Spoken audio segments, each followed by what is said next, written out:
안녕하세요. 작가로서 글도 쓰고 주식 초보자, 입문자분들을 자신의 이제 기준을 가지고 투자할 수 있게 중수 투자자로 만들어주는 데 도움을 주고 있는 투자 멘토로 활동하고 있는 윤타라고 합니다. 이번 정부의 부동산 정책을 보면 이제는 금융 투자 쪽에 더 집중해야 할 것 같은데요. 어떤 것부터 시작해야 할까요?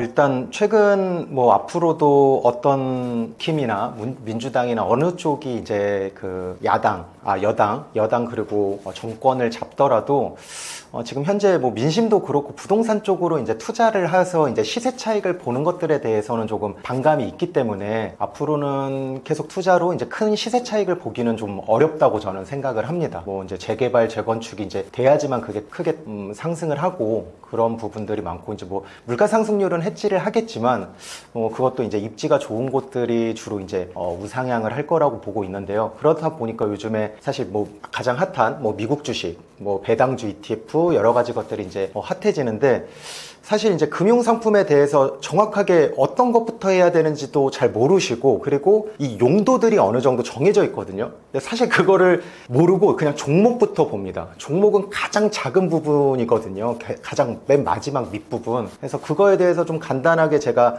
좀 교육을 할 때 쓰는 포트폴리오가 있거든요. 그거 포트폴리오 한번 보면서 제가 좀 설명을 드리도록 하겠습니다. 여기 금융상품 포트폴리오 보면요. 요거 이제 그냥 교육용 자료입니다. 그냥 제 개인적인 주관이고 청약통장, 채권, 보험 이런 거 있는데 그냥 이렇게 그냥 무시해 주시고 중점적으로 우리가 앞으로 조금 깊게 공부하고 투자라는 건 사실 계속 해나가야 되거든요. 저는 항상 이런 얘기 하는데 치매 걸릴 때까지 투자는 계속 해야 된다고 생각을 합니다. 또 신문기사에서 이때 올랐다 그때 공부하기에는 저는 늦었다고 생각해요. 항상 제가 이런 얘기 합니다. 오를 때는 공부할 시간이 아니고 판단할 시기입니다. 그냥 거기에서 내가 어떻게 해야 될지 그냥 판단하는 시기죠. 공부하면 또 고점 잡거든요. 사실 많은 분들이 그렇게 하시잖아요.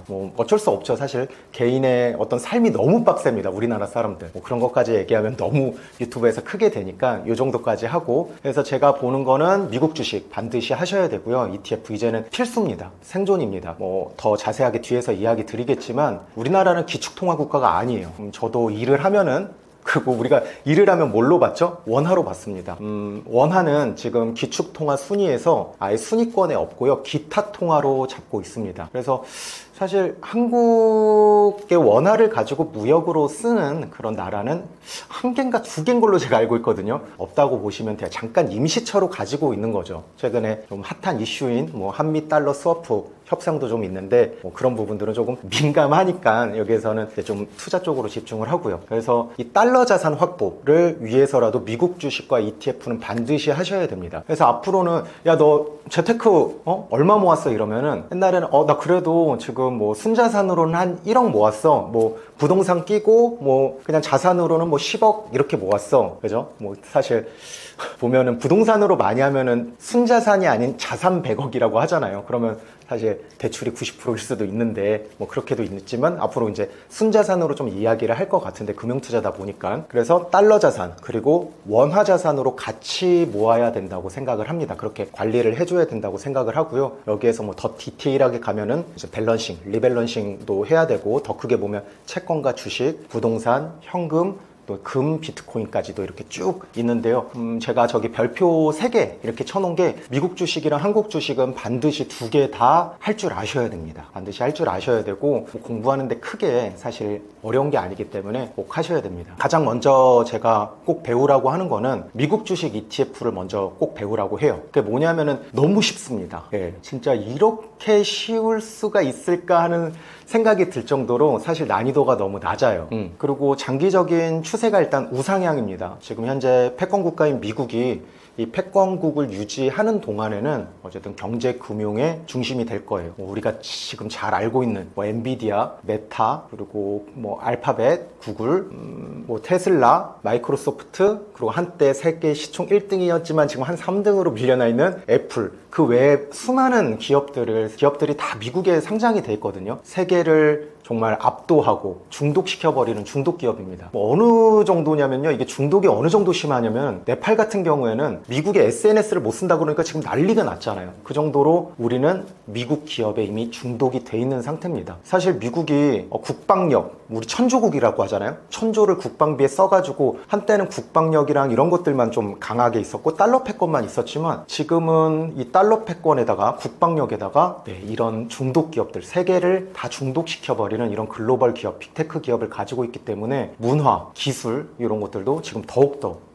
중심으로 있어서 앞으로도 미국이 패권국을 유지하는 동안에는 계속 미국 주식으로 투자를 계속 이어나가는 게 좀 마음이 편할 것 같습니다. 실제 뭐 비트코인이라든지 최근에 핫한 스테이블 코인도 미국이 가장 발빠르게 했죠.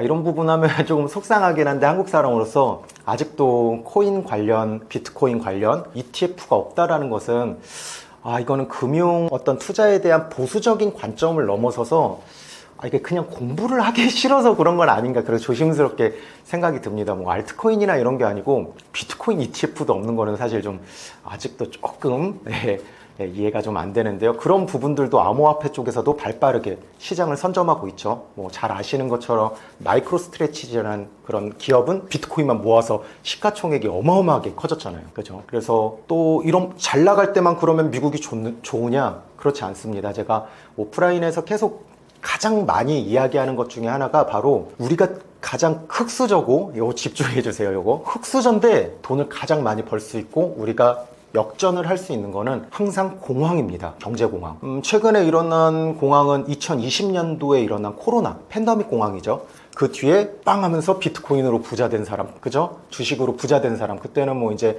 코로나 관련 진단키트로 또 부자된 사람들이 빵빵 나왔잖아요. 항상 공황 이후에 대역전극을 펼치는 사람들이 나옵니다. 그래서 실제로 앞으로 경제공황은 언젠간 나올 거예요. 제가 영상을 찍고 이게 업로딩이 되기 전에 나올 수도 있는 거예요. 언제 나와도 이상하지 않습니다. 경제공황은 항상 예고하고 오는 게 아니니까요. 경제공황은 지금까지는 10년 주기로 나왔는데 앞으로는 금융시장이 좀 계속 속도가 더 빨라지면서 주기가 짧아질 거라고 하는데 뭐 그건 모르는 거죠. 사실은 공황은 예측을 하기보다 그냥 대비만 하는 게 가장 좋아서 매뉴얼대로 대응을 하는 게 좋습니다. 그래서 투자는 예측보다 대응이 중요하다. 그래서 저는 항상 미국 주식이랑 ETF 같은 경우는 매뉴얼을 항상 강조를 드리는 편입니다.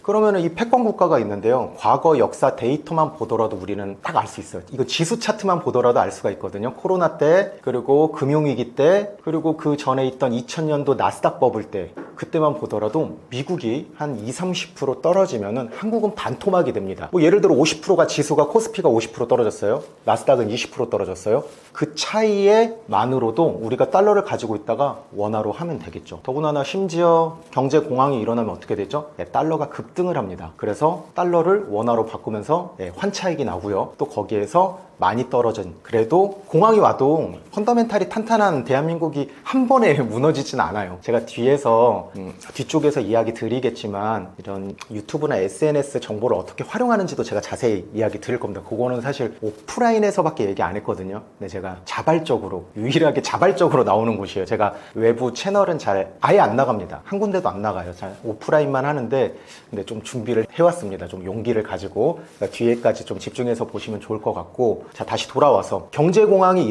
일어나더라도 우리는 덜 떨어져서 미국 달러 ETF를 하면 조금 떨어집니다. 원화는 더 많이 떨어지고 코스피 코스닥은 박살이 납니다. 그래서 그것만으로도 우리는 공황에 해지를 할 수 있다라는 점, 이거 이제 공황 프로세스라고 해요. 공황 프로세스. 내가 달러 자산을 갖고 있는 것만으로도 나의 자산을 어느 정도 지킬 수 있는 해지 수단이 된다라는 거죠. 이런 말 있잖아요. 미국 재채기만 해도 우리나라 감기 걸린다. 좀 마음이 아프지만 어쨌든 자본시장법도 그렇고 어떤 금융 시스템, 자본주의 메커니즘 펀더멘탈이 아직은 미국 금융 선진국을 따라가기에는 조금 많이 어려운 부분도 있습니다. 제도적인 부분들도 있고요. 어떤 개인 투자자, 기관, 외국인 경제적인 이런 어떤 기술적인 부분보다 이제 투자 마인드라든지 뭐 그런 걸 아노미 현상이라고 하잖아요. 기술의 발전보다 이제 우리의 정신 그런 의식이 따라가지 못해서 갭이 나온다라는 그런 것들이 있는데 그런 부분들이 있어서 이런 거를 마음이 아프지만 그래도 우리가 개인 투자자잖아요. 그래도 일단 수익을 내야 되잖아요. 그러니까 이런 부분을 좀 활용을 해서 하셔야 되기 때문에 미국 주식 ETF는 선택이 아닌 필수가 될 수밖에 없습니다. 한국 사람이기 때문에. 만약에 우리가 노동을 했는데 달러로 만약 받으시는 분들이 있어요. 가끔 보니까 뭐 번역 일 하시는 분들은 뭐 유로화도 받으시고 옛날에 제가 막 5, 6년 전에 막 이제 상담을 할 때 그렇게 하시더라고요. 원화도 받고 유로화도 받고 달러도 받는데 뭐 그런 분들은 특별한 예고 대부분 우리가 원화를 받잖아요. 노동소득에 대한 부분들은. 그러면은 달러 자산을 확보를 하는 것만으로도 이제 공황에 대비할 수 있으니까요. 이 부분. 그래서 미국 주식 ETF는 반드시 꼭 마스터를 해야 됩니다. 그리고 사실 미국 ETF는 제가 항상 이런 얘기를 해요. 미국 ETF나 미국 주식 할 때 머리 쓰지 말라고. ETF 배운 지 특히 미국 ETF 같은 경우는 너무 쉬워가지고 한 달도 안 되시는 분들도 이렇게 자신감 있게 수익을 내거든요. 그래서 머리 쓰지 마라. 매뉴얼대로만 하면 된다. 지금 세계 시가총액 1등 엔비디아 있잖아요. 진짜로 본사 어딘지 저 모릅니다. 근데 엔비디아로 계속 수익을 보고 있어요. 엔비디아의 뭐 블랙웰이라든지 뭐 그런 메모리 칩을 안다고 해서 수익이 더 잘 나는 건 아니거든요. 결국엔 매뉴얼만 있으면 저는 된다고 생각해요. 사실 그런 걸 안다고 해도 주가 상승 하락과는 크게 상관이 없습니다. 미국 주식은요. 그래서 이런 부분들도 저의 기준이니까 뭐 이제 또 반대하시는 분들도 있겠지만 한번 한 달도 안 된 분들도 어떻게 좀 수익을 내는지 한번 보도록 할게요. 미국 주식 투자에도 매뉴얼이나 공식이 있나요? 매뉴얼만 배우고 그대로 하면 되는 건가요? 사실 매뉴얼만 있어도 라는 질문에 답을 하기 전에 그림을 한번 보도록 하겠습니다. 자, 이게 수익화 과정인데요. 수익 프로세스라고 되어 있는데 수익화 과정입니다. 매수, 익절, 손절, 매매법을 배워야 되고요. 그리고 국내 주식 같은 경우는 이게 참 난이도를 확 높이는데 종목 선정에 있어서 3박자 분석이라고 3박자를 분석을 해야 됩니다. 차트, 그리고 재무 분석, 그리고 재료 분석. 이 세 가지를 다 해야 되다 보니까 사실 난이도가 너무 높죠. 특히 재료 분석 같은 경우는 이게 뭐 배운다고 되는 영역인가 라는 생각이 들 정도로 사실 경험을 많이 쌓아야 되고 시간의 흐름이 굉장히 많이 필요한 부분들이거든요. 그리고 제가 생각하기에는 저 옆에 빨간색으로 다 막 별표를 쳐놨잖아요. 계좌 관리를. 저는 계좌 관리가 가장 중요하다고 생각을 해요. 계좌 관리.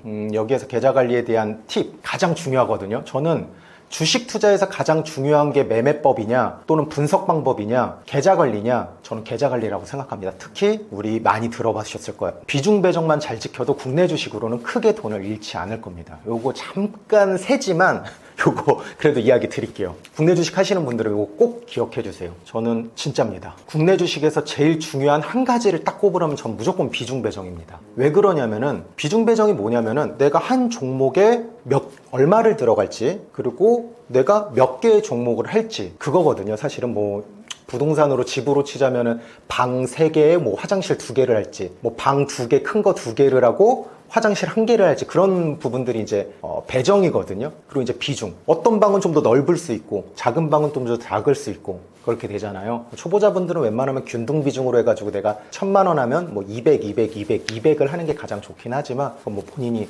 뭐 어떤 테마에 따라 가중도를 바꿀 수는 있긴 합니다. 이 비중 배정에서 핵심은 바로 이겁니다. 국내 주식. 요거 하나만 기억해 주세요. 현금 50%입니다. 내가 1000만 원 하면요, 500만 원만 현금으로 가지고 계세요. 투자금 500만 원 아깝다고 생각하시는데요. 이 현금 500만 원이 여러분들의 계좌를 확 바꿔줄 겁니다. 그리고 자세하게 설명하면 끝도 없는데 제가 뭐 유튜브에서도 뭐 무료로도 올리고 카페 게시판으로도 했으니까 나중에 그거는 찾아서 보시면 되는데, 제가 간단하게 설명을, 왜 현금 50%가 국내 주식에선 중요하냐. 우리나라는 하락장과 횡보장이 너무 잦아요. 한번 봐볼게요. 과거에 우리 1998년 IMF라고 잘 알려져 있는 경제 위기가 있었어요. 그거는 경제 공황이라고 안 합니다. 경기 침체라고 합니다. 디프레션이 아니고 리세션이거든요. 사실 IMF라는 표현은 사실 좀 정확하진 않아요. 정확한 거는 동아시아 외환위기입니다. 서구권에서 동아시아의 금융 개방을 하기 위해서 의도적으로 침투를 한 거죠. 그냥 IMF라고 하고, 기업의 방만한 어떤 사업에 대해서 이렇게 무리한 확장이라고 그렇게 알려져 있는데 그런 부분들도 일부 있지만, 모든 어떠한 사건에는 저는 퍼센테이지가 있다고 생각을 해요. 근데 그게 크리티컬하냐 안 크리티컬하지 않느냐가 중요한데, 크리티컬한 부분은요, 사실은 서구권의 자본시장의 공격이라고 생각을 합니다. 우리나라가 또 수출 위주의 나라였기 때문에 더 그런 부분들이 있죠. 지금 좀 아주 민감한 한미 달러 스와프도 거기에 또 연결이 됩니다.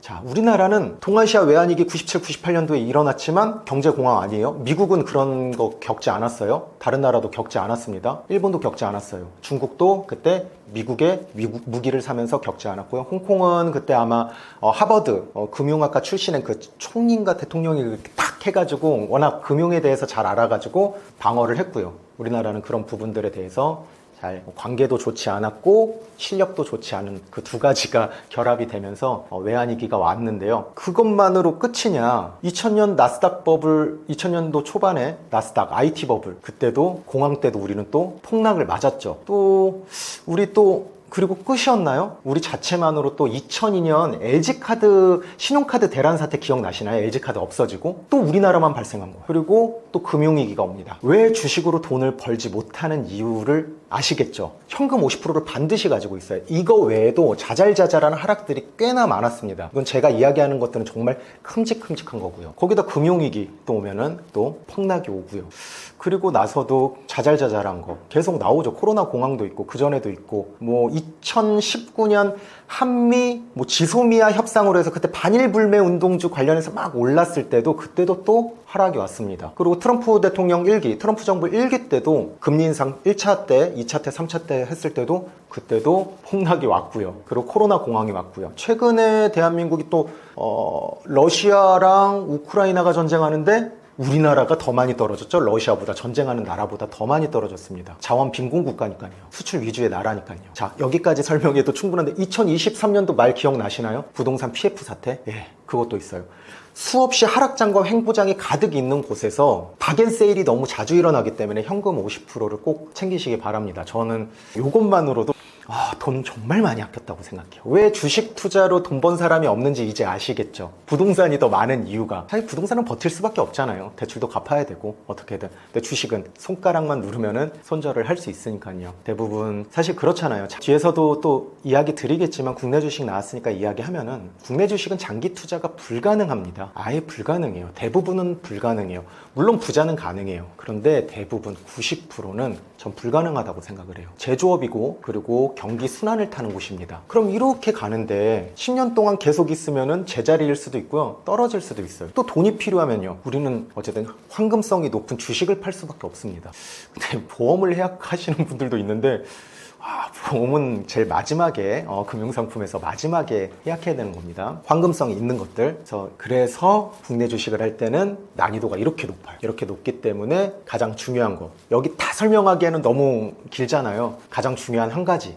비중 배정. 거기서 핵심은 현금 50%. 1000만 원 하면 얼마? 500만 원은 CMA 두거나 예수금으로 하거나 그렇게만 해주셔도 이 시스템으로 만들기 때문에 하락장이나 또는 폭락이 오더라도 든든합니다. 왜? 절반의 현금을 가지고 있으니까요. 그럼 물타기가 가능하겠죠. 현금이 없으면요. 물타기를 하지 못하고 추가 매수를 못하면은 재미가 없죠. 내가 할 수 있는 대응이 없으니까. 돈이 없으니까요. 돈이 있으면 재밌죠. 내가 한 주 샀는데 반토막 나봐요. 얼마나 기분 좋아요. 공부할 맛 나지. 근데 내가 1000만 원 하는데 900만 원 사고 100만 원으로는 물타기도 안 됩니다. 그죠? 그래서 저는 한국 주식 같은 경우는 국내 주식은 꼭 이 공황, 하락장에 대한 대응이 가장 중요하다고 생각을 해서 멘징, 그리고 비중 배정, 현금, 특히 물타기를 굉장히 잘해야 됩니다. 어쨌든 주식의 최고의 호재는 뭐예요? 가격이 하락하는 거죠. 싸지는 거예요. 근데 그거를 실행하기 위해서 이 현금 50%라는 시스템 하나만 하시면 되고 내가 막 투자하다 보면 막 이런 거 예수금 생각 못 하니까 CMA에 두시는 게 가장 좋을 것 같습니다. 자, 다시 돌아가서 미국 레버리지 ETF는요 진짜 매뉴얼대로 하면 됩니다. 종목 선정 따로 할 필요 없고요. 정말 너무 좋은, 제가 아까도 이야기 드렸던 빅테크 기업, 세상을 지배한 중독하는 기업들이 수없이 상장돼 있는데 물론 국내 지수 ETF도 굉장히 좋습니다. 근데 미국 ETF는요 저는 무조건 2배수 3배수만 하거든요. 시가총액이 삼성전자보다 큰 진짜 공룡급 매머드급 기업의 주가가 원래는 이렇게 계단식으로 움직이잖아요. 재미없게 추세로 가야 되거든요. 그러다 보니까 좀 한국 사람들 그거 좀 잘 맞지도 않고, 우리는 어쨌든 돈이 필요한 대부분의 개인 투자는 빠르게 순환율을 높여서 목돈을 만들어야 된다고 생각을 해요. 여기는 ETF입니다. 개별 주식 아니에요. 오해하시면 안 돼요. 엔비디아 이런 개별 주식 아니고 ETF를 말합니다. 레버리지 ETF를 말하는데 이런 큰 기업의 주가가 변동성까지 있으니까 얼마나 좋습니까? 국내 주식 같은 경우, 대기업 같은 경우는 한 번에 사이클을 잘 잡아야 돼요. 추세를. 뭐 최근에 이제 삼성전자, SK 하이닉스가 드디어 반도체 오랫동안 하락했던 것들을 이렇게 추세로 올라가면서 이때 이제 여기서 타면 되는 건데, 미국 레버리지 ETF는 이렇게 큰 종목들이 변동성까지 있으니까 저는 사실 이거보다 더 매력적인 투자 상품이 있나 그런 생각이 들 정도로 요즘 너무 재밌게 하고 있습니다. 사실 재밌으려면 수익이 나야겠죠. 그럼 얼마나 쉽냐? 제가 지금 한 달 안 됐는데, 한 달 안 되신 분들이 최근에 한 8분 정도 이렇게 제가 운영하는 투자자 모임의 커뮤니티에 그 월천클럽이라고 있는데 중국 분이 계십니다. 중국 분이 3분이거든요. 그리고 60대 후반이세요. 한 분은 다 5, 60대인데 한 달도 안 돼서 지금 계속 수익 내고 있습니다. 오늘 오전에도 인텔 매뉴얼대로 해가지고 또 수익 났다고 이제 인증하고 그러셨는데, 한번 자료 한번 보면은 요분도 50대 분이시고 이렇게 좀 운송업 하시면서 3교대로 이렇게 하시는데 그냥 매뉴얼대로 하라 그랬습니다. 그냥 매뉴얼이 안 되면은 그 매뉴얼에 부족한 부분이 있으면 그거를 이제 익명 설문지로 좀 컴플레인을 걸어도 좋고 질문을 해도 좋다고 했거든요. 무조건 매뉴얼대로 하라고 했습니다. 그래서 지금 바로 지금 한 달도 안 됐는데 계속 수익이 나오고 있습니다. 이분도 마찬가지예요. 이분도 그냥 해외주식 ETF. 사실 조금 너무 이렇게 되게 조심스러운 분이거든요. 제가 오랫동안 봤는데, 근데 미국 레버리지 ETF는 너무 재밌다라는 거죠. 왜냐하면은 사실 시가총액 작은 소형주들, 테마주들은, 개잡주들은 공시 리스크가 발생하는데 사실 이거는 너무 편하다 이거지. 더군다나 좀 그것도 매력적인 것 같아. 좀 아침에 일찍 일어나기 힘들고 사실은 아침에 바쁘잖아요, 회사원분들은. 근데 요거는 10시 반에, 우리가 서머타임 때는 10시 반부터 하니까 딱 1시간만 하고 딱 자동 매수나 그리고 알람 기능을 통해서 잠들고 일어나면은 이렇게 수익이 되니까 너무 좋은 것 같습니다. 다 최근에 옛날 뭐 잘된 수익 인증 갖고 온 게 아니고요. 다 한 달 안 되신 분들이 최근에 올렸던 것들만 가지고 왔습니다. 수익 인증이 사실 너무 많아서. 네, 다음 페이지 한번 볼게요. 네, 요것도 뭐 다 매뉴얼이라고 합니다. 매뉴얼대로만 하면은 되고요. 3개월 정도 되셨네요, 이분은. 네, 그냥 무조건 매뉴얼대로 하면 됩니다. 네, 요것도 마찬가지입니다. 이분은 거의 일주일, 2주일 정도 됐는데 이렇게 하고 있죠. 네, 이거 기간 손절했어요. 네, 딱 빠르게 하거든요. 저희가 거래일을 5거래일, 7거래일 이렇게 오래 보지 딱 일주일 안에 끝냅니다. 그래서 빠르게 순환을 할 수 있어요. 그래서 손절도 너무 깔끔하게 이루어지고요. 손절 당연히 힘들겠죠. 그런데 저는 손익비라고 생각을 해요. 내가 더 많이 얻으면 돼요. 100점 100승을 했다? 그런 사람들 다 물려있을걸요? 100점 100승은 없습니다. 항상 손익비를 하는 거거든요. 더군다나 이거는 빨리 수익을 내는 거기 때문에, 단기 스윙이기 때문에 빨리빨리 합니다. 기간 손절이기 때문에 손실률도 크지 않죠. 기간 손절인데도 불구하고 수익이 나왔죠. 이걸 기간 손절이라고요. 수익이 났지만 우리의 익절 기준이 안 됐거든요. 익절 기준은 이제 자세하게는 말씀드리기 힘들지만 5% 이상이거든요. 근데 우리는 아무리 그 수익점이 안 되더라도 기간이 되면 그냥 손절을 해버립니다. 여기 있습니다. 다 매뉴얼대로 하는 거예요. 무조건 매뉴얼대로. 저는 한 달 안 되신 분들도 국내 주식보다는 미국 주식, 미국 ETF로 먼저 수익이 내야지. 저는 그렇게 생각해요. 마인드책, 우리 워렌 버핏, 피터 린치 좋은 분들 정말 많아요. 투자책 정말 많지만 수익이 나야지 마인드가 좋아진다고 생각을 하거든요. 아무리 책을 읽어도 결국에는 시장 하락, 내가 산 주식의 주가가 떨어졌을 때 그 심경, 마인드, 그거를 직접 느끼는 거는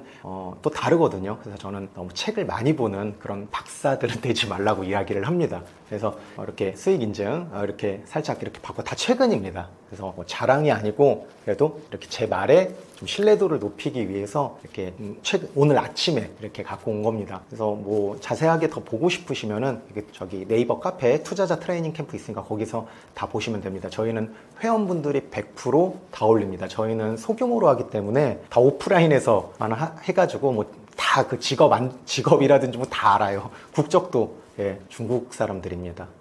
중국 사람 3명, 다는 아니고요. 그래서 미국 주식은 매뉴얼만 배우고 그대로 하면 되나요? 그대로 하면 됩니다. 트럼프 위기가 집권하면서 S&P 500이 사상 최고치를 경신했습니다. 버블의 전조라고 주장하는 사람도 많은데요. 이 상승세를 어떻게 보시나요?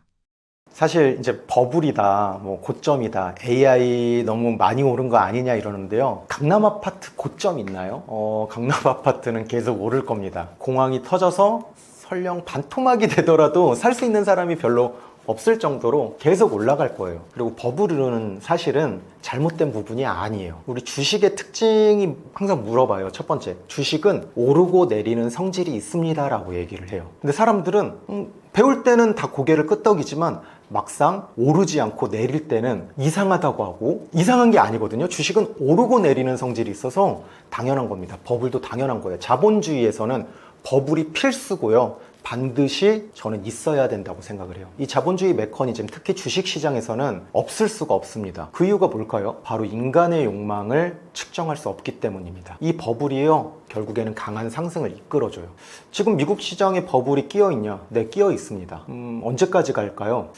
저점과 고점은 지나고 나서야 알 수가 있어요. 그래서 지금은 너무 빨리 파시는 분들이 오히려 더 포모 현상이 일어나지 않을까, 그런 생각이 듭니다. 언젠가는 떨어질 거지만 그것도 매뉴얼에 맞춰서 우리가 어떤 나스닥 지수라든지 뭐 빅스 지수라든지 여러분들이 보시는 어떤 공황 시그널, 하락 시그널의 매뉴얼에 맞춰서 대응을 하시면은 내가 한 100만 원 벌었어. 그냥 하락 한번 맞고 20만 원, 20만 원 주고 나오면 됩니다. 끝에 손절하고 나오면 되는 거예요. 근데 언제까지 갈지 몰라서 이걸 계속 있으면은 조금 어렵지 않을까 생각이 듭니다. 이 상승세 어떻게 보냐? 네, 두 눈으로 지금 보고 있는데요. 그냥 계속 언제까지 갈지는 모르지만 계속 이 버블은 계속 갈 거다. 끝이 없습니다. 버블의 끝은 진짜 아무도 몰라요. 제가 작년 10월부터 금값을 얘기했는데, 금도 또 뒤에서 다음에 또 이제 다음 영상에서 이야기 드리겠지만, 금도 계속 오르고 있죠. 그럼 앞으로는 어떻게 될까요? 저는 제가 죽을 때까지 금값은 오른다고 생각을 합니다. 그렇다고 해서 지금 바로 매수하면은 안 돼요.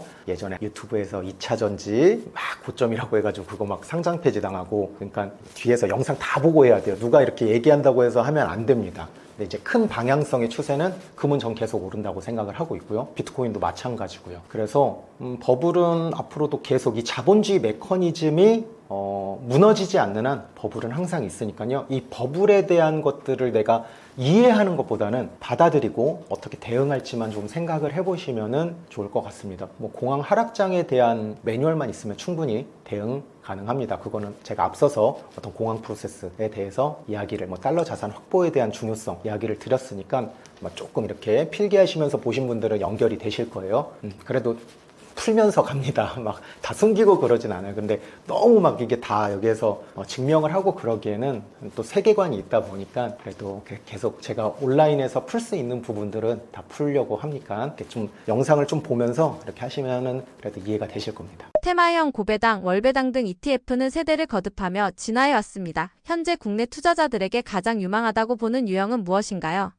사실 이거 질문지를 이렇게 주셨을 때 이거 피하고 싶더라고요. 제가 그래서 다른 그 책이 출간됐을 때 다른 대형 유튜브 출연했을 때는 요거를 거의 다 뺐습니다. 그 이유가 뭐냐면은 사실 가장 유망하다고 보는 유형은 제가 어떻게 압니까? 사실 자기의 생애 주기, 내가 뭐 은퇴 직전이라든지 사회 초년생이라든지 이제 아이를 앞두고 있다든지 자산 상태, 뭐 결혼 유무, 자녀 유무에 따라 사실은 상품이 좀 다른 거거든요. 그래서 지피지기보다 저는 지기지피가 되게 중요하다고 생각해요. 내 상태를 알고 내가 필요한 것을 맞춰서 상품을 골라야 되는데, 상품이 좋은 거를 그냥 이렇게 하는 거예요. 상품이 좋고 나쁘고가 저는 없다고 생각을 해요. 나쁜 상품을 하면은 그거는 인가시킨 금융감독원의 문제라는 건데, 나에게 맞느냐 안 맞느냐가 중요해서 어떤 게 막 유망하다라고 하기는 좀 어렵지만 정말 민감한 주제고, 지금 현재 대한민국에서 가장 많이 좋아하는 배당주 투자에 대해서 살짝 이야기를 드리려고 합니다. 저는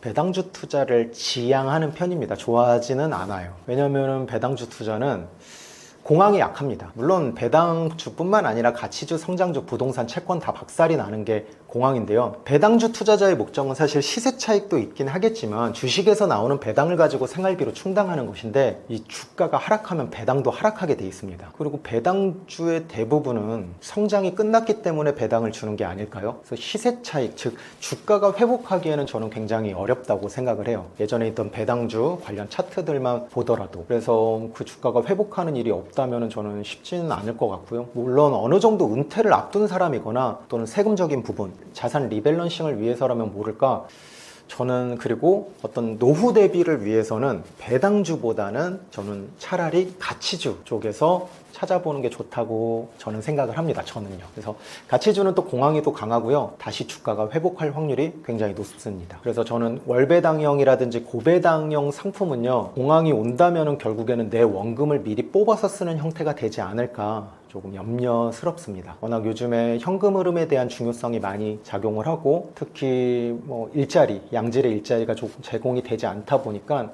이제 2030 특히 MZ분들에게 많이 좀 열광을 하는 것 같아요. 그런데 저는 은퇴를 앞두신 분들은 또 이제 뭐 어떤 이런 것들이 이제 조금 하향을 가고 자본소득으로 가잖아요. 노동소득보다는 이렇게. 근데 저는 MZ분들은 변동성이 있고 그리고 시세 차익이 있는 곳을 해서 목돈을 극대화하는 게 좀 더 맞다고 생각이 듭니다. 경제공황은 언제든지 터질 수 있다고 생각하고 있어서 저는 항상 자산을 지키는 거를 최우선시하는 약간 쫄보토기 투자자인데요. 저는 큰 수익을 한 방에 홈런을 치라고 안 해요. 그냥 수익을 계속 연속적으로 낼 수 있는 투자자가 된다면요. 저는 그게 가장 중요하다고 생각을 합니다. 이 부분은 질문이 들어왔을 때 빼고 싶었어요. 그런데 그냥 이런 사람의 의견에 있다고만 생각을 해주시면 되고요. 투자는 사실 내가 맞다, 너가 맞다 싸우는 게 아니잖아요. 그냥 자신이 옳다고 믿으면은 그대로 하면 됩니다. 막 뭐라고 하면서 댓글로 싸우면은 감정 낭비, 시간 낭비 하거든요. 제가 과거에 사실 그랬어요. 막 오히려 막 내가 옳은데 막 이러면서 막 거기에서 하루 종일 시간을 보낸 적도 있는데 그렇게는 크게 의미가 없다라는 것을 알게 되고 좀 사실 배당주 관련 책도 서점에 좀 많이 깔려 있고 워낙 영상도 많고 해서 사실 두리뭉실하게 이야기를 할 수 있는데 좀 용기 내서 저도 그래도 우리 떠먹여주는 TV에는 그래도 나름 떠먹여줘야 되니까 용기를 내서 이야기를 드리는 거니까 그런 부분 참고해서 좀 이렇게 걸러 들을 건 걸러 들으시고 필요한 거라면은 한번 이렇게 알아보시면 좋을 것 같습니다. 현재 주식시장의 흐름은 어떤가요? 투자자들이 주목해야 할 핵심 섹터가 있을까요? 참 이런 질문 받으면은 막 3, 4개 얘기할 수도 있고 5, 6개 얘기할 수도 있는데 그것보다는 저는 1개를 준비해 왔습니다. 그러면 이 1개에 대해서 당연한 거지만 주식 투자 추천하는 것도 아니고 이거를 하기보다 저의 이런 어떤 생각의 흐름을 한번 보시면 이 관점을 한번 보시면 좋을 것 같아요. 일단 결론만 말씀드리면은 저는 K-팝 섹터를 작년부터 계속 봐왔고요. 관련해가지고 ETF도 K-팝 위주로 이렇게 있었어요. 작년에 K-팝을 보기 시작한 거는요. 트럼프 대통령의 당선이었습니다. 트럼프 대통령은 당선 전부터 관세 전쟁을 하겠다라는 것을 계속 예고를 했기 때문에 되자마자 바로 떠오른 거는 관세였어요. 그러면은 자국의 어떤 경상수지의 적자를 줄이기 위해서 핵심 라인들에 대해서 이제 뭐 고용 증가를 하고 어떤 공장을 다시 해외로 빠졌던 것을 다시 하기 위해서 수많은 것들을 이제 업종에서부터 이제 시작을 할 텐데 뭔가 청정구역이 없을까 이렇게 생각을 했는데 한국에서 그게 있는 거예요. 바로 전 세계를 장악한 바로 K-팝입니다. 최근에 그 캐대언이라고 하죠. 넷플릭스에서 크게 흥행했는데요. 우리나라 언론에서는 생각보다 좀 적게 나왔지만 지금 미국에서는 난리도 아니거든요. 전 보지는 않았습니다. 저는 사실은 수익만 내면 돼가지고 전 보지 않아요. 차라리 그냥 어떤 건지 어떤 흥행 요소가 있는지 요약본만 좀 보는 편입니다. 굳이 그거를 전 수익만 내면 좋아하니까. 캐대언의 그런 열풍도 또 작용을 했고요. 작년 시즌에 이런 생각을 했어요. 이거는 관세에서 청정구역이다. 이 첫 번째의 관점을 먼저 봤고요. 두 번째는 또 작은 이슈들이 좀 없을까 생각을 했는데 방탄소년단 BTS의 완전체 데뷔가 바로 작년에 올해 25년도에 예정이 돼 있었고요. 그리고 블랙핑크가 잠깐 쉬었는데요. 글로벌 투어를 예정이 돼 있었습니다. 세 번째, 요거는 실현이 지금 안 됐는데요. 유일하게 중국에서 오랫동안 사드 배치 이후로 오랫동안 진행했었던 한알령 해제가 기대가 됐었어요. 더구나 이제 뭐 어떻게 될지 모르지만 또 시간이 지나고 나서 12월 3일 날 비상계엄령이 있었고 혹시나 정권이 민주당 정부로 바뀌게 된다면은 중국과의 교류 개선으로 인해서 한알령 해제가 되면 이제 콘서트들이 마구 열리면서 관련해가지고 특히 이제 동양권에서 조금 강한 뭐 SM이라든지 이런 회사들도 올라가고 서구권에 있는 하이브라든지 뭐 YG 이렇게 대형 엔터사들이 이렇게 조금 주가가 좀 오를 거라고 생각을 했는데 실제로 엔터주가 많이 올랐죠. 사실은 이거는 뭐 코스피 코스닥이 올라가니까 많이 이렇게 상승을 한 것도 있습니다만 아직 많이 지금 현 시점에서 많이 안 올라갔습니다. 저는 오히려 높은 것들은 그래도 이야기를 안 하는 편이에요. 혹시나 만약 사시더라도 한 주만 가지고 테스트를 해보세요. 저를 지금 유튜브에서 보고 뭘 믿고 이렇게 삽니까? 그래서 그냥 이러한 관점, 이렇게 해가지고 투자를 하는 거구나. 그런 다음에 미리 들어 누워서 그 다음에 이런 큰 관점을 가지고 그 다음부터 뉴스가 나오는 것들을 가지면서 계속 대응을 해나가면 되는 거예요. 실제로 한알령 해제 안 해줬죠. 얼마 전에 뭐 콘서트 같은 거 갑작스럽게 취소가 됐고 뭐 드림 콘서트 뭐 한다 안 한다 있는데 그런 부분들도 있고요. 그러면 또 이제 호재와 악재가 동시에 변동성이 있는데 그런 것들도 또 보는 거죠. 뭐 10월 말에 있는 에이펙에서 시진핑 주석이 오는지 그때 한중 정상회담을 해가지고 한알령 을 해제하게 된다면은 또 관련 중국 관련 해가지고 올라가는 게 대표적으로 뭐 여행, 카지노, 관광 그리고 뭐 이제 K-팝 이런 쪽으로 좀 많이 올라가잖아요. 예전에는 이제 그 파노라고 해서 게임주가 좀 올라가는데 게임주에 대해서도 살짝 얘기하면 좀 국내 게임주는 당분간은 좀 건드리지 않는 게 좋을 것 같습니다. 그래서 뭐 다른 섹터도 있는데 좀 초보 입문자분들이 좀 재밌게 접근할 수 있는 게 K-팝 쪽이거든요. 물론 K-컬처 해가지고 요즘에 뭐 화장품도 있고요. K-뷰티 그리고 K-컬처의 대표적인 또 웹툰도 있고요. 정말 많지만 그 중에서도 가장 조금 쉽게 접근하고 공부하면 재밌을 게 K-팝 쪽이니까 이것도 한번 이렇게 관점으로 재밌게 지켜보시면 좋을 것 같습니다. 개인 투자자가 원전과 방산주에 접근할 때 유의할 점과 실전 매수 전략은 무엇인가요? 사실 이 질문을 받고도 좀 많이 난감했습니다. 왜냐면은 이제 국내 섹터, 이건 섹터거든요. 뭐 작은 테마라고 보기는 어렵고요. 그럼 일단 섹터 테마에 대해서 제가 어떻게 구별하는지 간단하게 좀 이야기를 좀 드릴게요. 이거는 사실 제가 제 채널에도 무료로도 이렇게 올리긴 했는데 섹터는 제 기준입니다. 섹터는 지금 현재 돈을 벌고 있는 산업이에요. 기대감보다는 이미 실적을 내고 있는 산업들을 저는 섹터라고 합니다. 뭐 대표적으로 반도체죠. 반도체 그리고 조선, 뭐 자동차, 뭐 전기차 이런 부분들, 뭐 부품 관련 그런 것들을 이야기하고요. 테마주 같은 경우는 실적보다는 기대감으로 가는 그런 겁니다. 대표적으로 뭐 테마주의 끝판왕 뭐가 있죠? 정치 테마주가 있고요. 그리고 뭐 로봇주는 지금 현재는 아직 막 실적을 엄청 내는 건 아니거든요. 로봇주도 대표적인 테마주입니다. AI 관련도 다 기대감으로 지금 가고 있고요. 드론도 마찬가지고요. 보안주 같은 경우도 확실하게 지금 뭐 실적을 내는 기업들도 있지만 보안주 같은 거 이런 작은 약간 테마 같은 거 시즌성도 타고 시기를 타는 것들을 테마라고 합니다.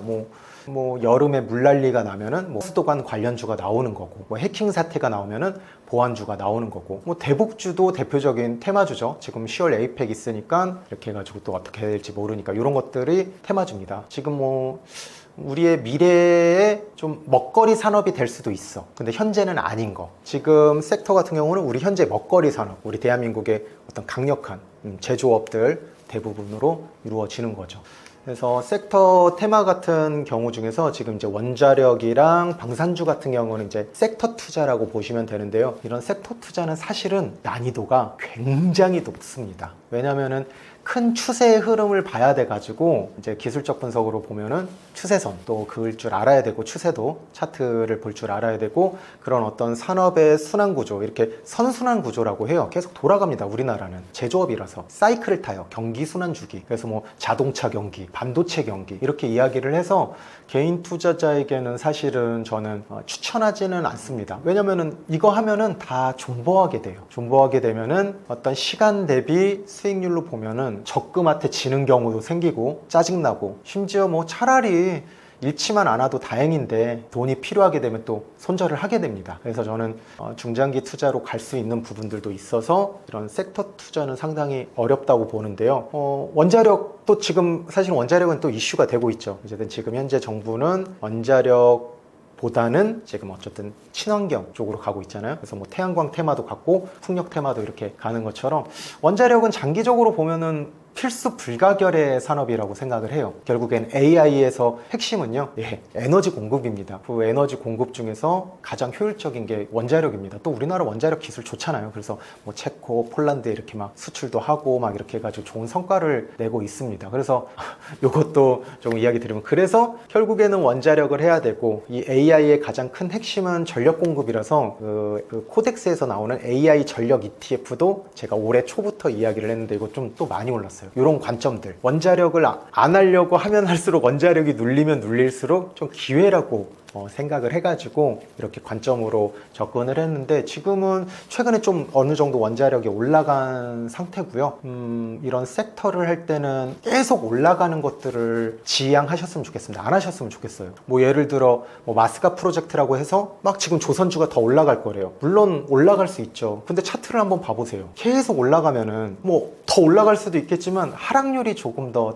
크거든요. 우리나라는 사이클을 탑니다. 그리고 펀더멘탈이 하락에 약한 구조기 때문에 그런 부분들 좀 참고를 하셔서, 높은 차트가 약간 정배열로 돼가지고 쭉 올라가는 섹터들은 조금 이렇게 지향을 하고 좀 후순위로 두고 다른 종목들을 하면은 좋을 것 같습니다. 다 우상향하겠죠. 방산주도, 원자력도. 근데 그게 돈 풀어서 올라가는 건지 그 해당 섹터나 산업이 정말 펀더멘탈이 발달해서 올라가는 건지는 구별을 해주셔야 될 것 같아요. 지금은 어떤 전반적으로 다 올라가는데 반도체가 좀 더 많이 올라가고 있죠. 사이클을 타고 있으니까. 그래서 방산주랑 원자력은 또 다시 차트가 조금 늘리거나 좋은 가격대가 왔을 때 보면 좋을 것 같습니다. 실전 매수 전략입니다. 높은 거는 저는 안 해요. 제가 쫄보라서 저는 싼 것만 합니다. 아무리 이런 펀더멘탈 뭐 기초 뭐 가치 분석이라고 하는데, 저는 가치 분석을 개인 투자자는 할 수가 없다고 생각해요. 가치를 볼 수 없다고 생각해요. 그래서 저는 가격 메리트만 봅니다. 가치보다 저는 가격에 입각해서 접근하는데요. 사실 우리가 어떤 소비를 하고 구매를 할 때 가격 위주로 접근하는 게 좀 더 이성적이고 맞다고 생각해요. 가치가 주는 그 어떤 뉘앙스, 멋있음은 있는데 저는 가치를 볼 줄 몰라서 앞으로도 못 볼 것 같고, 가치라는 거는 사실 지나고 난 다음에 알 수 있는 것 같아요. 우리 소중한 사람들이, 가치가 있는 사람들이, 소중한 사람들이 사실 떠나갈 때 알게 되잖아요. 그래서 저는 가치는 지나고 나서야 알 수 있다고 생각을 합니다. 그래서 저는 가치 투자는 하지 않습니다. 못합니다. 못한다가 더 정확한 것 같아요. 오히려 저는 그런 펀더멘탈이나 가치 투자를 하는 것보다 저는 인간의 욕망, 인류 태초부터 변하지 않는 욕망, 심리 분석, 재료 분석이 더 중요하다고 생각을 합니다. 투자는 심리 게임이라고 그렇게 얘기를 하는데, 정작 인간의 욕망에 대해서는 깊게 들어가거나 이렇게 하지는 않죠. 사실 어느 정도 이런 유튜브나 SNS에서 불특정 다수에게 그 인간의 욕망에 대해서 좀 이야기하기는 사실 좀 어렵거든요. 감정적인 부분들이 좀 건드려질 수도 있고, 그래서 제가 오프라인을 이렇게 선호하는 것 같아요. 그래서 좀 계속 조심스럽게 이야기를 하는데, 저는 막 돈 되는 정보를 막 주기보다 이런 부분들을 조금 조심하셨으면 좋겠다. 차트가 높은 것들, 계속 어떤 신문 기사가 많이 나오는 것들은 거의 고점일 확률이 높습니다. 그래서 제가 차만 유나라고요. 차트가 만들어지면 뉴스가 나온다라는 거죠. 제가 차트 분석, 그럼 차트 분석만 하면 무조건 되냐? 그게 아니고요. 차트는요, 캔들과 거래량입니다. 그 캔들은요, 자본가의 돈의 흐름을 알 수가 있습니다. 저는 재무제표 얼마든지 속일 수 있다고 생각해요. 공시 리스크도 날 수 있고요. 신문 기사도 마찬가지고, 언제든지 뭐 스탠바이가 될 수도 있는 거 아닙니까? 너무 많이 언론 기사도 많고요. 유일하게 속일 수 없는 게 바로 돈의 흐름이에요. 그 돈의 흐름이 바로 캔들에 나옵니다. 돈이 들어오면 양봉이 나오고요. 돈이 빠지면은 음봉이 나옵니다. 여기서 진짜 음봉이 있고요, 가짜 음봉이 있습니다. 그건 또 거래량을 통해서 알 수가 있고요. 그래서 캔들과 거래량에 대한 공부를 조금 더 깊숙하게 하는 것을 권장을 드리고, 가치 투자는 저는 모르겠습니다. 우리나라는 가치 투자가 맞지 않는 것 같아요. 그래서 오히려 단기 투자나 단타로 하시는 분들이 돈을 벌고 있고, 최근에는 그런 부분들이 좀 어느 정도 반영이 돼서 되는 것 같습니다. 시장 상황을 판단할 때 쓰는 본인만의 꿀팁 있으실까요? 사실 좀 여러 가지가 있는데, 교보문고나 이런 대형 서점을 가요. 그래서 대형 서점에 가서 어떤 뭐 배당주 투자가 많거나 미국 주식 막 유행하면은 책이 많이 깔리거든요. 그게 한참 유행일 때 책이 많이 팔리니까 좀 그런 거는 경계를 합니다.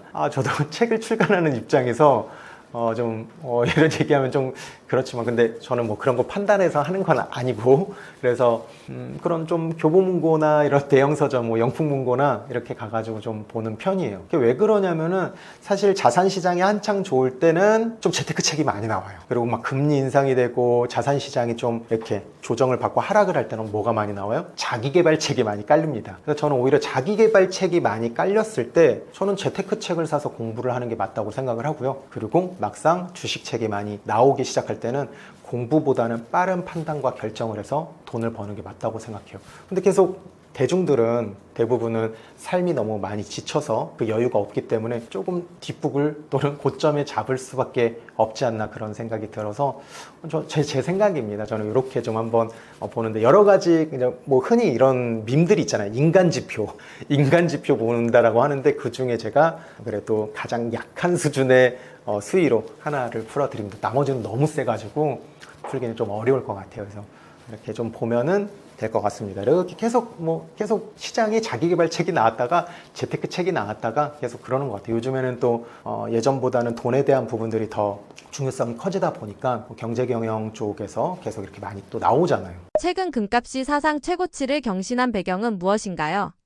사실 뭐 운이 좋게도 작년 제가 하반기부터 계속 금이 오를 것이다 라고 이야기를 드렸는데요. 이거는 경제 공부 조금만 하신 분들이라도 아실 거예요. 왜냐면은 금리 인하를 계속 예고를 했잖아요. 그러면은 금리 인하, 뭐 대한민국의 금리 인하보다 미국의 금리 인하를 이야기를 드리는 거죠. FOMC가 계속 금리 인하 몇 번 할 거다 계속 이야기를 하면서 뭐 그런 기대감이 주가에 반영이 되기도 하고요. 그리고 실제로 금리 인하를 했죠. 한번. 그럼 돈이 풀린단 말이에요. 그러면은 강달러 인덱스가 떨어지고요. 강달러 시대가 이제 종료가 되는 건데 그럼 자연스럽게 금값이 올라갑니다. 어쨌든 돈이 많이 풀리면요, 금은 올라갑니다. 그런 부분이 첫 번째 요인이고요. 두 번째는 바로 금 하면은 많이 알고 계시겠지만 안전자산이에요. 그럼 이 안전자산이 언제 오를까요? 세상이 혼돈스러울 때, 막 복잡할 때 많이 오릅니다. 대표적으로 전쟁이 일어나면 금값이 올라가죠. 그리고 뭐 유가 파동이 일어날 때도 올라가게 되고요.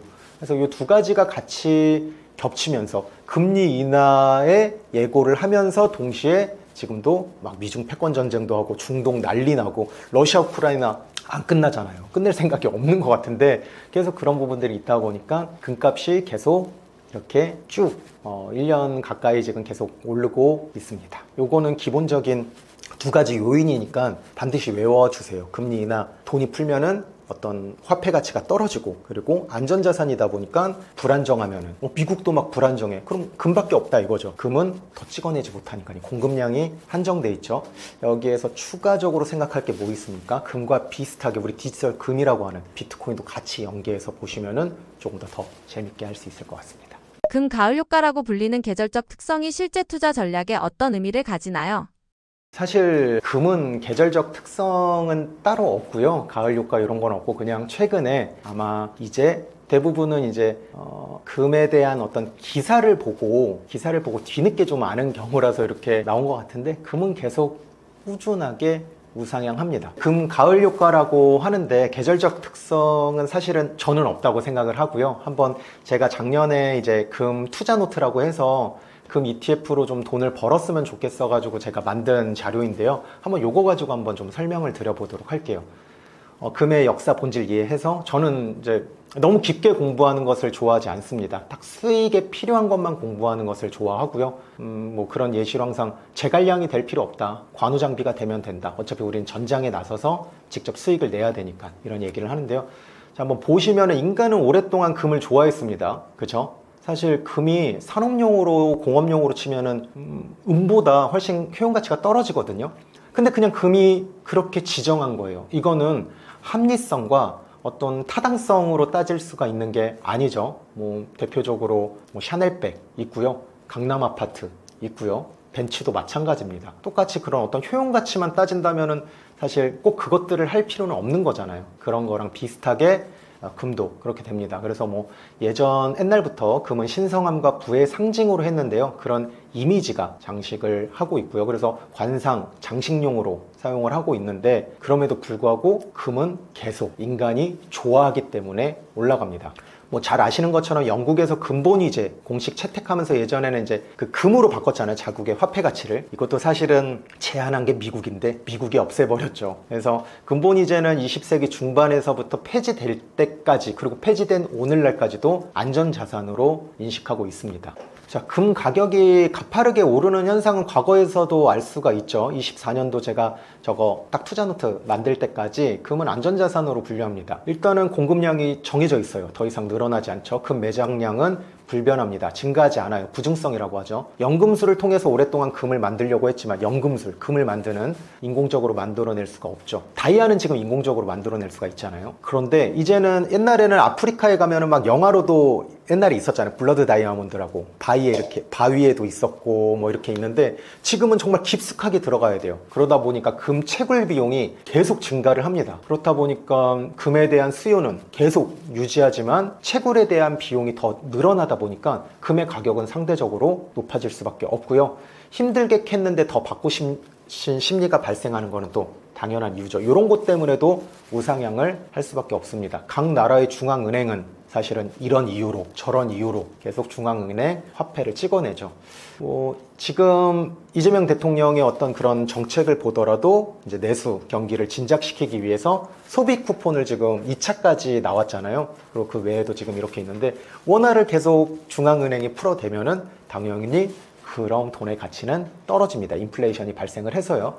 상대적인 가치가 또 높아지면서도 금의 가격도 올라갑니다. 제가 앞서서 이야기 드렸던 것처럼 우리는 노동에 대한 보상을 원화로 받기 때문에 달러 자산도 확보를 해야 되지만 금 그리고 비트코인의 자산도 확보를 해야 됩니다. 그래서 위와 같은 이유로 금은 장기적으로 우상향하는 투자 자산 상품이고요. 오르는 걸 사서 오래 보유해야지 부자가 된다라는 이야기가 있죠. 사실은 금 투자는 이러한 용도 외에도 부자들이나 중산층이 좀 세금적인 부분도 있는데 유튜브에서 하기에는 조금 어려울 것 같네요. 그래서 과거 좀 역사를 통해서 경제 역사를 통해서 한번 보면은 1970년대 말 1980년대 초반 이때는 소련의 아프가니스탄 침공과 이란 혁명이 일어났습니다. 제가 아까 말씀드렸죠. 어떤 세계 정세가 불안정할 때 막 전쟁이 일어났을 때 금 가격이 상승한다고. 그러면서 동시에 1980년대 미국의 금리 인상이 일어났습니다. 이러면서 달러 강세가 또 강해지면서 금 가격이 급락을 했죠. 그러면 상승 요인과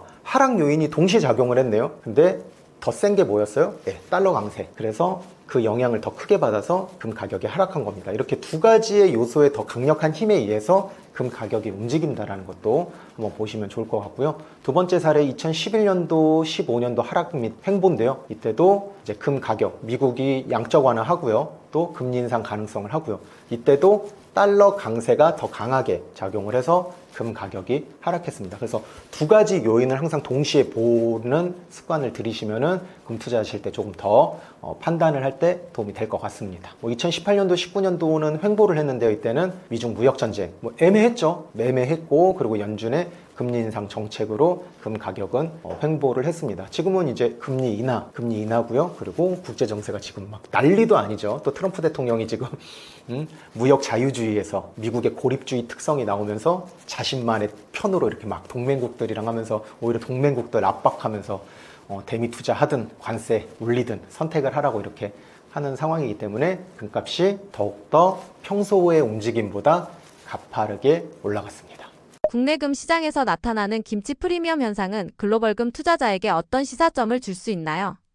제가 작년 24년도부터 하반기 때부터 제가 금 투자를 이야기를 드렸는데요. 저희 10월 15일 날 투자자 트레이닝 캠프라고 제가 이제 지금 무료로 지금 새벽에 매일 일어나서 지금 한 6년 넘게 하루도 빼놓지 않고 가족상이 있든 뭐 결혼 관련 가족 일이 있든 하루도 안 빼놓고 지금 하고 있는 그런 채널인데 10월 15일 날 이런 금 현물 ETF를 얘기하면서 계속 그 전부터 계속 했는데 지금 금 현물 ETF가 하나 있거든요. 저희 지금 화면에 나오는 에이스 KRX 금 현물 ETF인데 또 새로 나왔는지는 최근에는 보지는 않았습니다. 근데 뭐 뉴스 기사에서 요즘에 저거 많이 나오던데 사실 금은 계속 올라갑니다.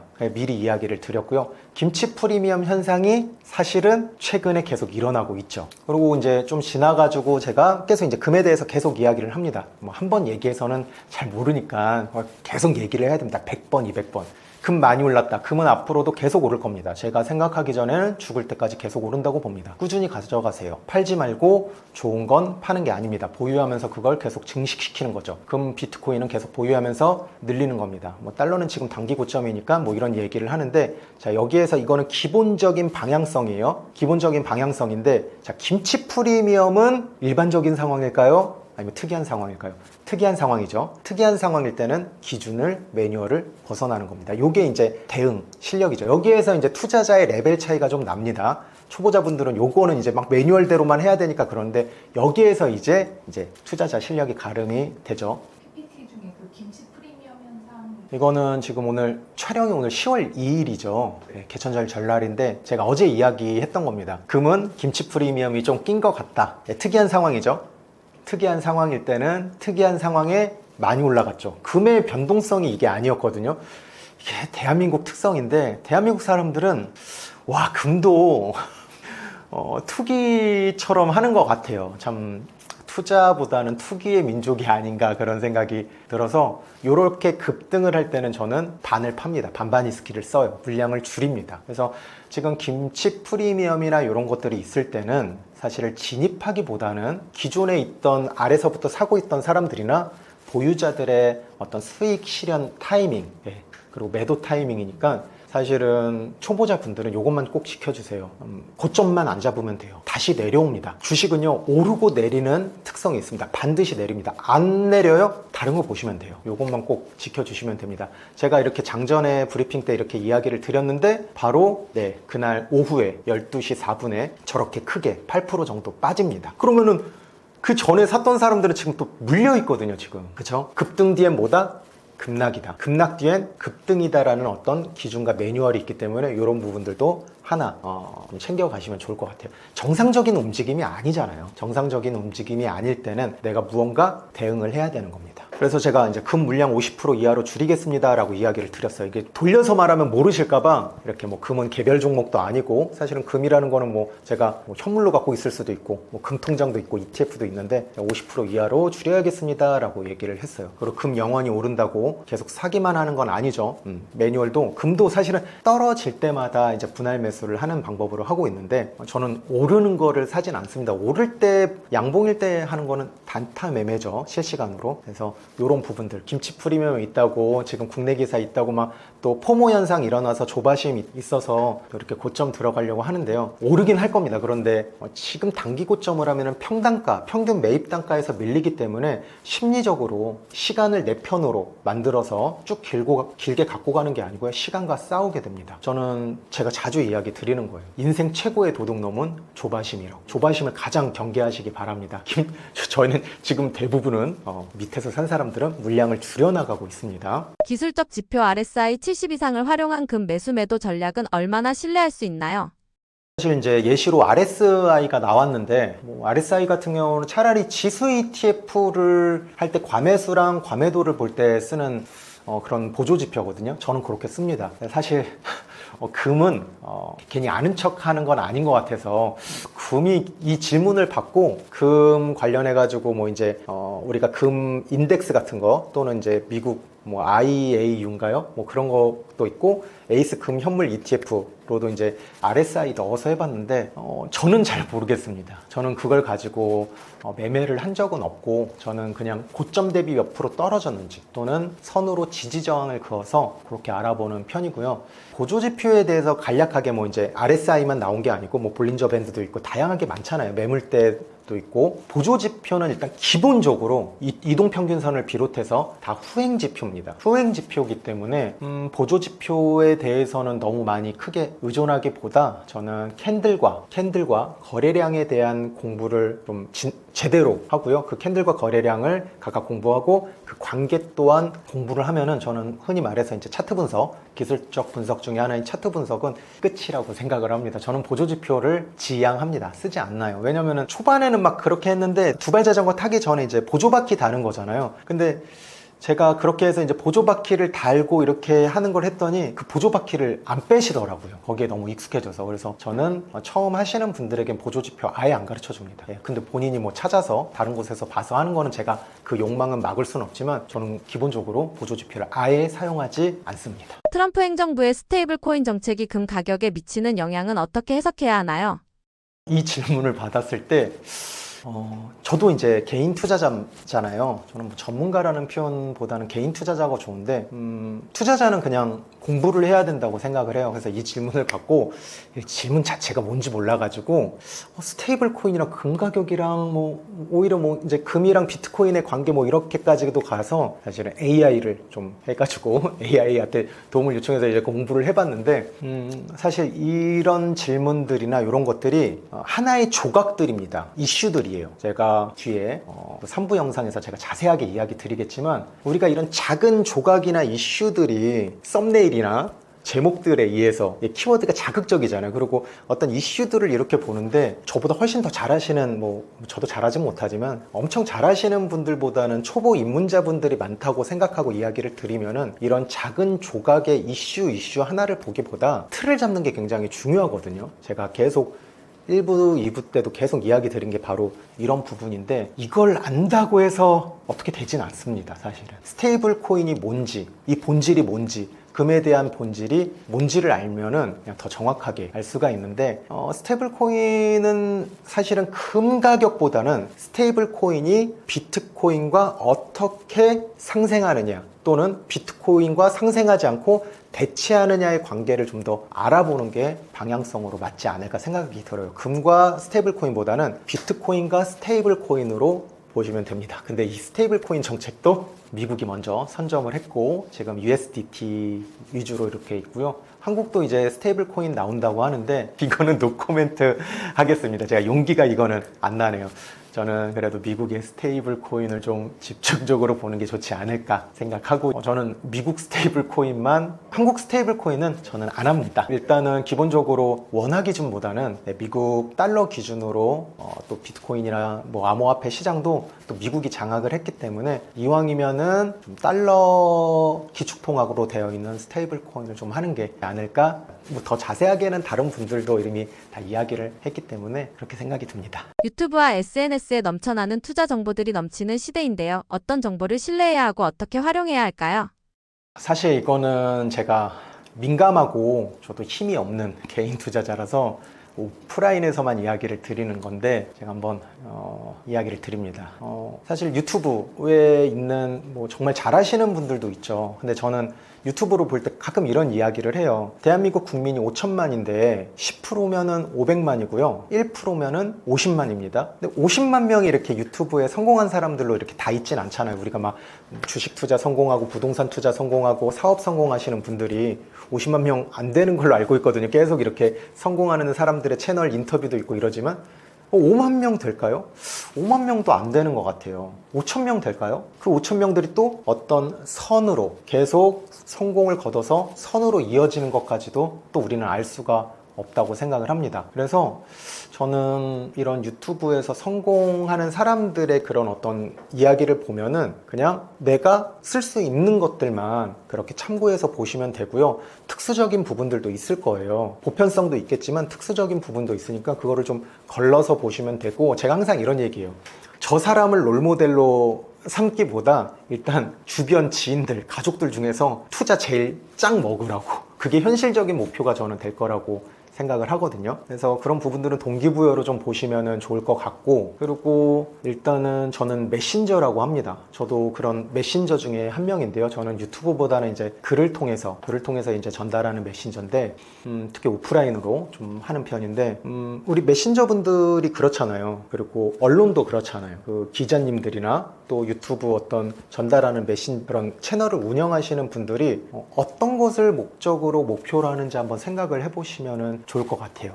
우리에게 진실을 전달하는 것도 있고요. 아니면은 핫 이슈가 되는 것들, 사람들이 많이 궁금해하는 그런 트래픽들이 많이 작용하는 것들을 전달하는 그로 인해서 돈을 벌잖아요. 그들의 본업이잖아요. 사실은 어떤 뭐 대표적으로 좋지는 않지만 사이버레카도 남의 아픔이나 남의 그렇게 해가지고 전문적으로 돈을 버는 사람들이잖아요. 그죠? 뭐 악플러도 요즘에는 보면은 악플러들도 집단적으로 뭐 알바를 하고 이런 것들도 있다고 하는데 저는 어느 정도 그것도 팩트라고 생각을 해요. 그러면은 그런 것들에 대해서 받아들여야 돼요. 이해하는 것보다 아 이런 사람이 있구나, 이런 사람이 있구나, 요렇게 조금 보시면 좋을 것 같아요. 언론들 기사를 볼 때도, 신문 기사를 볼 때도 막 이런 기사 왜 써? 왜 어그로성 기사를 왜 써? 막 감정적으로 볼 게 아니고 아 이 사람은 그런 사람이구나, 이런 역할을 맡았구나라고 하면서 받아들이고 안 보면 되는 거예요. 저 같은 경우는 언론사라든지 또는 그런 부분들을 제가 딱 보는 것만 해놓거든요. 필터링을 다 해놓고. 유튜브는 아예 알고리즘이 안 나옵니다.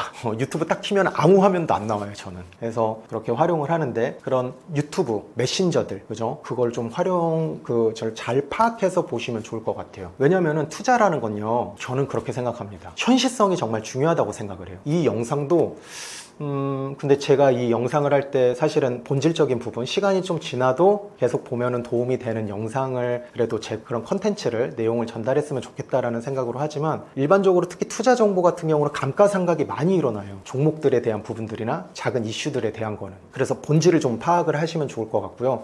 불특정 다수한테 투자 정보가 가는 거는 과연 맞을까라는 생각이 들어요. 저는 부자는 앞으로도 적을 것 같아요. 과거에도 적지만 지금도 적지만 앞으로도 적지 않을까요? 이 자본주의를 지배하는 지배자들이 있잖아요. 수많은 사람들이, 그런 사람들이 부자가 많아지기를 원할까요? 아니면 진입장벽을 점점 높일까요? 우리가 나왔던 학교가 막 더 들어가기가 쉬운 것보다 내가 졸업한 학교가 이제 들어가기 힘들 때, 이때 기분 좋잖아요. 내가 딴 자격증이 지금 뭐 흔히 말해서 조금 속된 말로 개나 소나 따는 것보다 어려워지면 기분이 좋잖아요. 그런 것처럼 진입장벽을 치게 될 겁니다. 그래서 내가 공짜로 어떤 알고리즘이나 내가 원치 않는 거에 의해서 얻는 정보들에 대해서는 조금 조심하셔야 될 거라고, 좀 유의해서 좀 걸러서 보시면 좋을 것 같아요. 그래서 저는 처음 투자하시는 분들한테는 유튜브랑 SNS 다 끊으라고 합니다. 6개월 동안 다 싹 다 끊으라 그래요. 그냥 어차피 나한테 배울 거면은, 나의 가치관과 결을 팔로잉 할 거면은 이것만 하나만 하라고 얘기를 해요. 자기계발책 사실 수십 권 수백 권 본다고 해서 내 몸에 체득화가 하나도 안 돼 있다면은 저는 소용이 없다고 생각을 해요. 약간 책에 대해서 이야기를 하면 저는 책도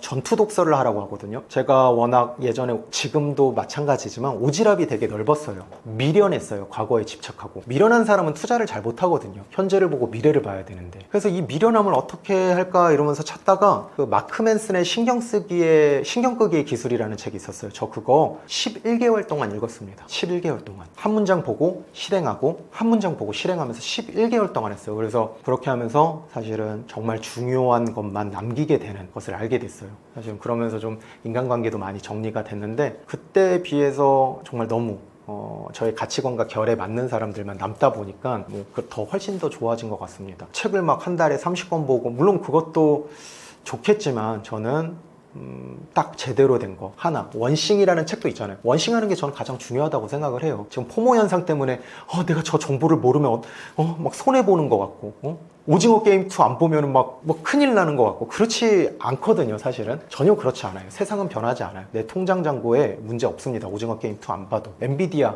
투자 안 해도 문제 없습니다. 그래서 지금 넘쳐나는 이 투자 정보 홍수의 시대인데, 어떤 정보를 빨리 받을까가 아니고 어떤 정보를 거를지, 이걸 정보라고 안 하고 첩보라고 하거든요. 군대에서는 첩보, 방해가 되는 거, 가짜 정보, 나에게 도움이 되지 않는 정보를 오히려 필터링하는 그런 시스템을 갖추는 게 더 좋다고 생각합니다. 저는 그런 시스템을 일단 먼저 갖추게 만들어요. 저는 열정, 의지는 쓰레기라고 생각을 하거든요. 작심삼일이에요. 저도 그렇고. 그래서 저는 시스템, 환경, 루틴, 부자는 습관으로 승부한다고 생각을 합니다. 그래서 저도 유튜브 자신 없어요. 알고리즘 뜨면은. 그래서 아예 알고리즘 안 뜨게 만들었고, 아예 저도 악플이나 댓글들 너무 궁금해서 안 볼 수 없어요. 그래서 그것도 안 볼 수 있게 다 이렇게 좀 직원들에게 아웃소싱 했습니다. 절대 안 봅니다. 설문지도, 질문지 받을 때도 전 다 익명 설문지로 받아요. 왜냐면 누가 질문했는지 알면은 사실은 질문들이 다 좋진 않거든. 우문현답은 현실에 없어요. 우문현답은 사실은 돈 받았으니까 열심히 하는 건데 근데 그러다 보니까 익명설문지로 해요. 그럼 메시지만 집중을 하거든요. 그렇게 저를 스스로 차단하는 겁니다. 스스로 시스템에 넣어요. 뭐 강제성도 있고 선언 효과도 있고 이런 부분들이 있는데, 저는 그런 것들을 받아들이면서 시스템적으로 좀 뭐 SNS나 유튜브 쪽 이렇게 세팅을 좀 하면 좋을 것 같아요. 우리 사실은 뭐 한미스와프 협상 공부하려다가 다른 걸로 새잖아요. 자꾸 다른 걸로 새잖아요. 그래서 저는 그런 시간들만 줄여도 훨씬 더 좋을 것 같아요. 지금 너무 복잡해요. 공황 올 것 같아요. 정말 머릿속이 정리해야 돼요. 차분하게. 저는 그래서 꼭 요즘에는 투자 공부할 때 뭐 노트북이나 PC에서 하지 않고 그냥 일단은 스마트폰 덮어놓고 그냥 일단 떠오르는 것들 먼저 이렇게 종이에 적은 다음에 생각 끝나면 그때 이제 스마트폰으로 하나씩 이렇게 정리를 해서 투자 공부를 하거든요. 사실 투자 공부도 뭐 이렇게 각 잡고 하거나 그런 것보다는 그냥 내가 생각하고 내 보유 종목 보고 그거에 대해서 스마트폰으로만 공부해도 되고요. 공부할 시간이 없어요 라고 하는데, 신은 인간에게 누구나 다 24시간을 제공합니다. 시간은요 만드는 거예요. 스스로 엘리베이터 기다리면서 좀 아침에 특히 우리 대변 타이밍이 좀 비슷한 것 같아요. 남자들이 길게 이렇게 뭐 있을 수도 있고 대기하잖아요. 그때 그 짬나는 시간에 공부하고요. 커피물 내리면서 하고요. 저는 짬나는 시간에 이렇게 공부하는 게 좀 몰입력이 좋더라고요. ADHD가 있어서 그런지 몰라도 그런 짬나는 시간에, 오늘도 촬영장에 오는데 한 2시간 정도 걸렸거든요. 업무 거의 다 했어요. 사실은 오늘 너무 기분이 좋습니다. 왜냐면 또 그 출퇴근길에 지옥철이니까 할 게 없는 거야. 그러니까 업무만 했던 것 같아요. 그렇게 환경을 내가 스스로 만들고 하시면 될 것 같습니다. SNS 활용법도 마찬가지예요. 정말 요즘에는 직장인분들이나 저와 같은 어떤 이렇게 업계에 있는 사람들보다 직장인 투자자들 중에서도 잘하는 사람들이 훨씬 더 많습니다. 그 이유가 바로 뭐냐면은 자기 투자에만 집중을 하기 때문이에요. 우리 같은 사람들은 또 누군가에게 전달해야 되잖아요. 전달하는 건 또 다른데, 그래서 SNS 같은 경우에는 이렇게 볼 때 그 나와 가치관과 결이 비슷한 사람들을 레퍼런스를 찾는 싸움이라고 하거든요. 그런 것들을 좀 보면서 나랑 가치관과 결이 맞는 사람들을 SNS에 보고 그걸 중점적으로 보면서 실행을 하면서 이렇게 하면은 조금 더 좋을 것 같습니다. 그냥 이거 뭐야 이러면서 마구잡이로 막 다 팔로잉하고 이러면은 기준이 몇 개예요? 10개? 12개? 저는 기준은 제대로 된 1개면 충분합니다. 그쵸? 칼도 있고 도끼도 있고 여기에는 뭐 권총도 있고 어느 거 쓸 건데요. 막상 딱 제대로 된 아주 짧은 단검이라도 내가 제대로 쓰면은 딱 상대방을 제압할 수 있는 거거든요. 제대로 된 무기, 확실한 내가 믿을 수 있는, 내가 자신감이라고 하잖아요. 내가 믿을 수 있는 무기 하나면은 충분합니다. 어떤 정보를 더 많이 얻으려고 하지 마시고 어떤 정보를 거를지 그런 필터링하는 시스템을 좀 갖추면 좋을 것 같습니다. 이 정도만 좀 이야기를 드릴게요. 이제 신문기사 같은 경우도 네이버 어플 할 때 안 나오게 할 수 있거든요. 사실은 특히 이제 정치기사 같은 경우는 특히 이것도 이야기 최근에 드릴게요. 우리 투자자는 너무 정치 쪽으로 빠지시면 안 됩니다. 정치 쪽에 그런 어떤 정치 유튜버라든지 그 정치 쪽으로만 하시는 분들을 보면 막 뭐 어떤 정책에 있어서 극단적으로 가요. 지금 막 돈을 풀고 이러면은 또 누군가는 베네수엘라가 된다 이렇게 얘기를 하지만 대한민국의 펀더멘탈이 그렇게 약하지 않습니다. 제조업이 다 무너져야 돼요. 제조업 생산 라인이. 그렇기 때문에 그런 것들 해가지고 뭐 바로 지금 뭐 그런 거 들으면 어떻게 돼요? 지수 ETF 인버스 하는 겁니다. 그러다가 다 물리고 다 손절 나옵니다. 최근에 제가 인버스 ETF 죽어도 하지 말라 그래요. 책에서도 인버스 ETF는 죽어도 하지 말라 그래요. 근데 막 정치 유튜브만 보고서는 나라가 망할 것 같은 거야. 이제 돈 다 잃는 거예요. 그래서 제가 이제 정치병자라고 가끔 이제 세게 이제 회원분들한테 얘기를 하는데, 너무 정치에 이렇게 빠지시면은 그럼 조금 투자도 좀 엇박자가 계속 나올 것 같아요. 또 주식 시장은요 선행 시장이기 때문에 지금의 현재 그런 실물 경제랑 속도의 차이가 있습니다. 바로 경제가 무너지지 않아요. 바로 막 엄청 막 파퓰리즘으로 인해서 돈을 풀고 지금 대미 관계가 안 좋다고 해서 바로 반영되지 않습니다. 그런 부분들 한번 참고해서 좀 보시면 좋을 것 같고, 요즘에 이게 너무 많아. 요즘에 이런 부분들이 많아가지고 투자 정보 활용하는 법에 대해서 제가 일부분 그래도 좀 최근에 좀 너무 우리 회원분들까지도 막 흔들리다 보니까 이거 좀 전달하면은 또 이제 구독자분들도 도움이 될 것 같습니다. 이거 정말 중요합니다. 온라인에서 풀 수 있는 부분들은 다 풀었습니다. 이게 제가 뭐 다른 채널에 이렇게 출연을 이렇게 자발적으로 이렇게 제 의사로 한 거는 오늘이 처음인 것 같아요. 그래서 이렇게 좋은 PD님이랑 이렇게 제작진분들이 요청을 해주셔서 오랜만에 또 이렇게 두 번째로 출연하게 됐는데요. 그래도 제가 정말 필요한 것들을 전달 드리려고 용기를 내서 이렇게 이야기를 했는데 어떻게 도움이 될런지는 잘 모르겠습니다. 모든 분들이 사실 다 좋아하지는 않을 거라고 생각을 해요. 저는 약간 동그라미보다는 삼각형에 가까운 사람이거든요. 호불호가 좀 갈리긴 합니다. 어렸을 때부터 그랬고 투자자는 그런데 둥그스러운 것보다는 날카로운 칼날을 항상 갈아 넣어야 되고 예민하게 있어야 된다고 생각을 합니다. 유튜브랑 온라인에서 전달하지 못하는 것들을 제가 오프라인 현장에서 이렇게 한 달에 한 번씩 이렇게 전달을 드리고 있어요. 딱 12분만 한정적으로 이렇게 하고 있거든요. 지금은 이제 25,000원으로 강의장 대관비만 받고 무료로 하고 있습니다. 그래서 지방에 계신 분들도 사실 오실 일 하나 만들어서 꼭 오신다면 시간 낭비가 되지 않을 겁니다. 온라인의 장점도 있지만 사실 분명히 한계가 있거든요. 우문현답, 우리의 문제는 현장에 답이 있다. 투자라는 것은 불특정 다수가 아니고 특정 소수에게 현실성 있게 전달해야 된다고 생각합니다. 지금도 그 생각은 10년 전부터 변함이 없었어요. 그리고 전자책 VOD 본다고 내 계좌 잔고 바뀌지 않습니다. 전자책 사서 보고 VOD 본다고 해서 바뀌었으면 아마 바뀌었을 거예요. 그런 얘기 있잖아요. 뭐 책팔이, 강의팔이 이런 얘기들도 점점 많잖아요. 어떤 퍼스널 브랜딩을 통해서 이제 자신의 몸값을 높여서 하는 건데 사실 강의력이 높아지는 건 아니라고 생각을 하거든요. 그래서 저의 이런 어떤 가치관과 결이 영상 통해서 어느 정도 통한다면은 저는 이 오프라인 와서 투자의 전환점이 될 거라고 생각을 합니다. 그래서 나 한번 진짜 제대로 한번 오프라인에서 어떻게 틀을 만드는 거거든요. 그 틀을 한번 만들고 그 다음에 여러 가지 유튜브 영상들을 보면은 그 틀 속에서 여러분들이 하나씩 넣으시면 된다고 생각을 해요. 그런 재테크 원데이 클래스를 지금 코로나 이후로 지금 5년 만에 지금 하고 있거든요. 오랜만에 저도 좀 옛날보다 덕분에 좀 여유가 있다 보니까 먹고 살기에 바빠서 사실은 아예 그런 걸 아예 하질 못했어요. 근데 이제는 내가 조금 여유가 생기다 보니까 이런 부분들은 조금 나눌 수가 있을 것 같습니다. 아직 유튜브로는 아직 자체적인 시스템과 인력이 없어서 힘들 것 같고요. 좀 오프라인으로만 이렇게 하고 있는데 언제 중단될지는 모르니까 한번 서울에 오실 일 있거나 서울에 거주하시거나 이렇게 있다면은 한번 찾아오시면은 현장에서 저를 보실 수 있습니다. 감사합니다.